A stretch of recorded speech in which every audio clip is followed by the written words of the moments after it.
परों वाली लड़की अलीशा एक आम सी लड़की थी, मगर उसके ख्वाब हमेशा गैर मामूली होते थे। वह अक्सर ख्वाब में खुद को हवा में उड़ता देखती।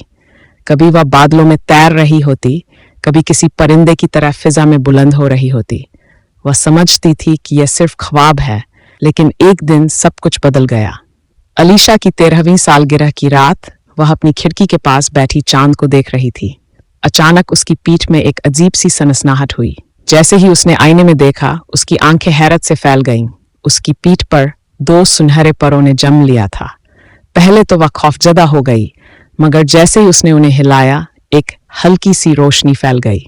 वह जमीन से ऊपर उठने लगी। उसका दिल तेजी से धड़क रहा था, मगर यह एहसास हैरत अंगेज था।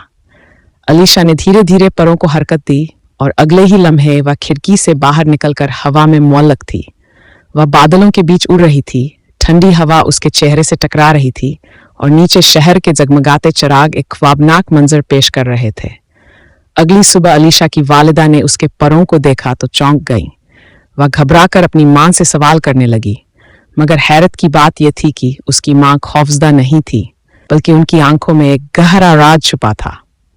बेटा, यह कोई आम पर नहीं है, यह तुम्हारी विरासत है, मां ने आहिस्ता से कहा।